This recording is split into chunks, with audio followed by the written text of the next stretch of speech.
Dans L'Oreille cassée, Tintin est régulièrement confronté à un tueur à gages prénommé Ramon et dont la spécialité, je mets des guillemets pour des raisons que vous comprendrez très vite, est le lancer de couteau. On le voit ici, lancer un couteau un peu trop à droite de la cible, puis être victime des moqueries du perroquet qu'il vise à son tour, mais manque, une fois de plus. Le lancer de couteau semble bien être un exemple convenable d'action. On déploie certains moyens, le mouvement du bras, la position du corps, l'œil fermé pour viser juste, et un certain savoir-faire pour atteindre un but donné. Un but qui est la plupart du temps prédéfini, qui préexiste donc en idée à l'action, et que la cible symbolise ici à merveille.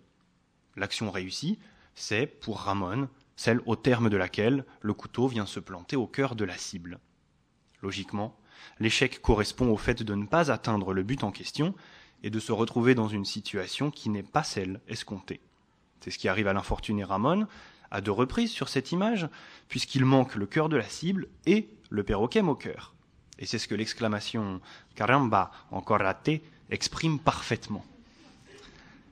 Quelque chose ne se produit donc pas correctement dans l'enchaînement des moyens et des fins, mais quoi ?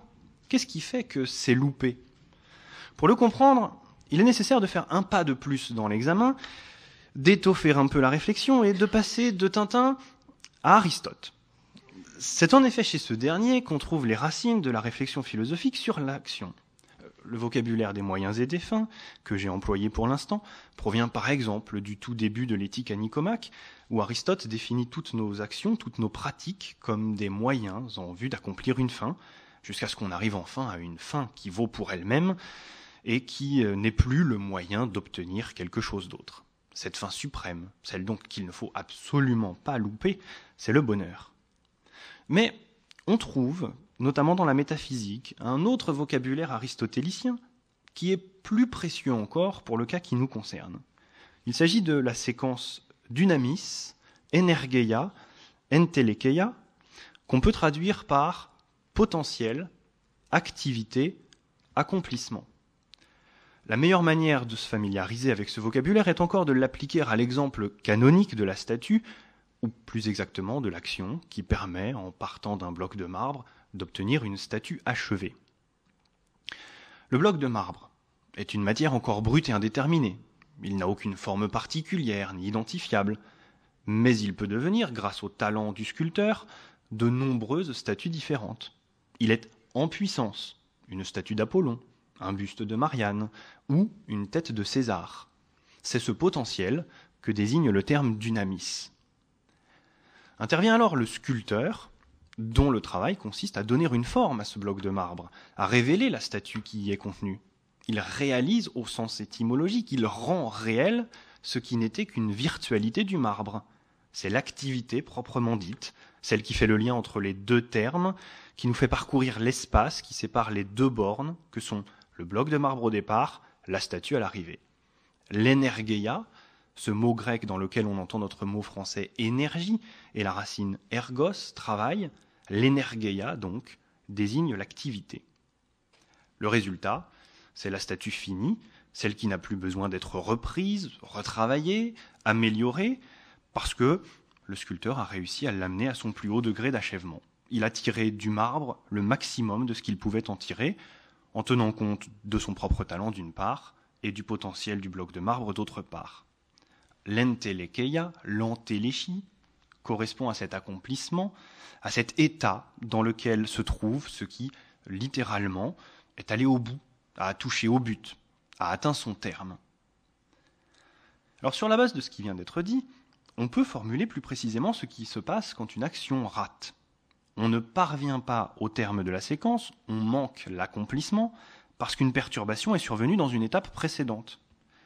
Soit dit en passant, il est tout de même frappant que les 2 mots retenus par le langage familier pour évoquer cette perturbation fassent tous les 2 référence à un animal, loupé et raté, le loup et le rat.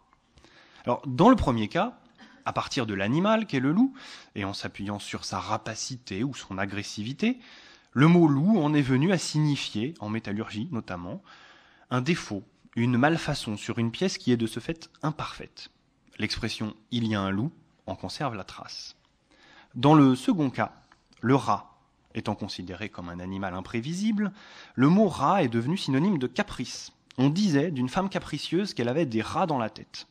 Et par extension, prendre un rat voulait dire qu'une arme à feu n'avait pas tiré, qu'elle s'était montrée, à sa manière, capricieuse. D'où le verbe rater. Dans ces deux cas, la perturbation qui empêche l'action de parvenir à son plein accomplissement affecte le deuxième temps de la séquence aristotélicienne, l'énergeia. C'est l'activité qui pose problème. Mais le vocabulaire d'Aristote nous invite à faire une autre hypothèse.